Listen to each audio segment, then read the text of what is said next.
When you think about why the same patterns keep repeating in life, it can feel like someone, somewhere you can't see, keeps placing the same workbook on your desk. The people change, the place changes, the situation changes, and yet somehow you end up circling back to similar emotions, similar conflicts, similar wounds. Why does this happen? And is there really a way out of this endless repetition? Many people misunderstand karma as a punishment for past wrongs, almost like divine judgment. But if you look more deeply, karma isn't a system of punishment. It's much closer to a system of learning. You could define karma like this: what I still haven't fully understood, what I haven't fully processed, felt, and integrated, returns in a new form. Past choices, familiar ways of thinking, automatic, unconscious reactions, childhood wounds, and the beliefs they created. All of that weaves together into a pattern, and that pattern quietly determines how we see, how we choose, how we relate, and how we react emotionally. That's why you can move to a completely different city, start a completely different job, meet completely different people, and one day you find yourself standing in front of a scene that feels painfully familiar. You keep meeting people who dismiss you. You keep entering relationships where you're used. You keep experiencing betrayal at the most important moments. You keep working hard, only to crumble at the end. This isn't just bad luck. More often, it's an inner lesson you haven't learned yet, wearing a different face, returning again. Karma isn't saying, "You messed up, so suffer again." It's asking, in this moment, what will you see? What will you realize? And how will you choose to treat yourself this time? When we encounter a repeating life pattern, our first reaction is usually avoidance. Not this again. I'll just endure it. I'll let it slide this time. It's not worth making a big deal. I don't want to get hurt. I'll act like I don't care.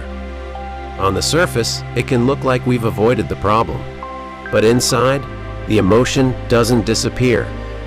Unexpressed emotion doesn't vanish. It sinks. It becomes a lump deep in the unconscious. Emotions aren't something we erase. They're something we store. If you keep pushing them down, they pile up. If they pile up, they gain weight. And once they gain weight, they eventually look for a place to explode.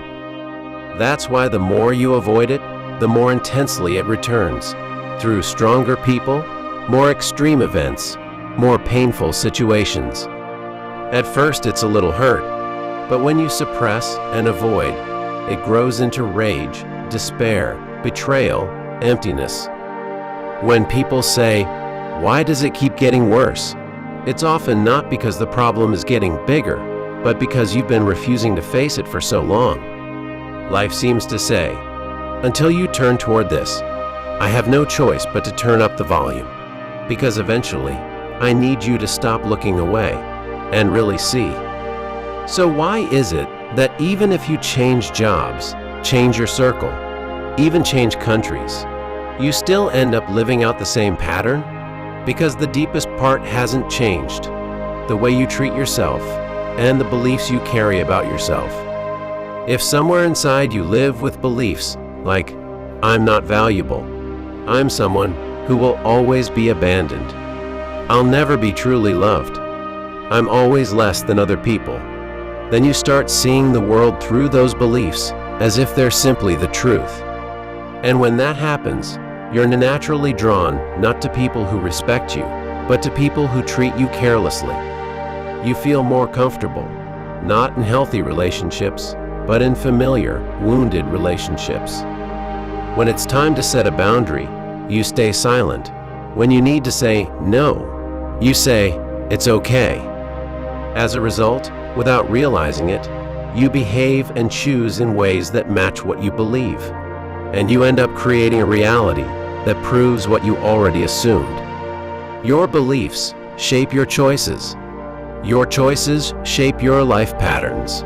And your life patterns become evidence that says, see, this is how the world is. That's why people say, it's so strange. Everything changed. My environment, the people, the situation, yet the ending is always the same. But at the center of that ending is always this: how I have been treating myself.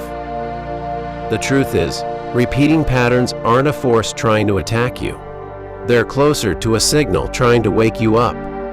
What you keep meeting is a mirror, showing you who you are right now. So the most important question isn't, why is this happening to me again? It's, what is this showing me this time? True acceptance is not giving up. It's the courage to acknowledge reality and yourself as you are. Acceptance sounds like this: yes, this pattern is repeating in my life. This hurts. I'm scared. I'm angry. In situations like this, I always want to run away. I still don't know how to face this well. Acceptance matters for one simple reason: you can't heal what you refuse to acknowledge. If you can't call a wound, you can't begin treatment. If you can't admit you're afraid, you can't reach for courage. Acceptance is the first doorway to freedom. Okay, this is who I am right now. These are the fears I carry. These are the habits that still have a hold on me. This isn't shameful. This isn't failure. It's simply where I am. In that moment, you finally gain solid ground to take the next step. Breaking a repeating pattern doesn't mean this situation will never happen again. It means, even if the same situation comes, I will respond and choose in a completely different way. The key isn't the situation changing. It's me changing. And for that, you first need to recognize the pattern. Write it down honestly. What pattern keeps repeating in my life? Feeling unrecognized. Relationships where I'm abandoned. Always being the one who loses. When this pattern shows up, what do I feel? Sadness, rage, loneliness, anxiety, shame. In that moment, what do I usually do? Endure it. Laugh it off. Run away. Minimize myself. When you put it into words, something vague begins to take shape. And when something has shape, you can finally see it. You can work with it. You can choose differently. Next, you practice feeling the emotion all the way through. When the pattern erupts, most of us only want one thing: I want to get out of this feeling as fast as possible. So we grab our phones, we drink, we distract ourselves, we throw ourselves into work. We pretend we're fine. But real freedom begins here. Not avoiding the emotion, feeling it fully. Let it move through you as tears, trembling, deep breaths, a heavy chest, a tight throat, through the body. Emotion becomes poison when it's suppressed. But when it's fully felt, it finally flows. And then, when the same kind of situation returns, you make a different choice than you used to. The moment you choose differently, a different version of you appears inside the same pattern. That's what it actually means to move to the next stage. Ultimately, the power to change your life pattern doesn't come from how the world treats me. It comes from how I treat myself.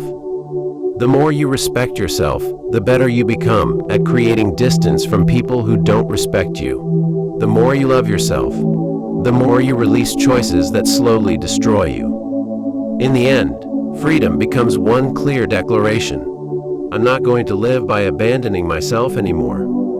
So why do the same patterns repeat, no matter where you go or who you meet? Maybe it's not because you're unlucky, not because you did something wrong, not because you're cursed. Maybe it's because your soul, your life, has decided this is the theme we're going to pass through. Karma isn't a force that wants to torment you. It's a curriculum designed to help you grow into the next version of yourself. It gets louder when you keep avoiding it, not because life is cruel, but because life hasn't given up on you. Because it wants you, no matter what it takes, to finally face yourself, love yourself, and become free. So maybe now you can say this: okay, these patterns that have unfolded in my life, I won't run from them anymore. I'll face them head on. Through them, I'll understand myself more deeply. I'll break the old habit of abandoning myself. And in the end, I will move to the next stage.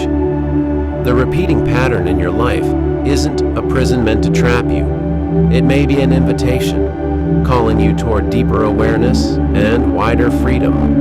And the moment you accept that invitation, your karma begins to shift from punishment to a path of liberation.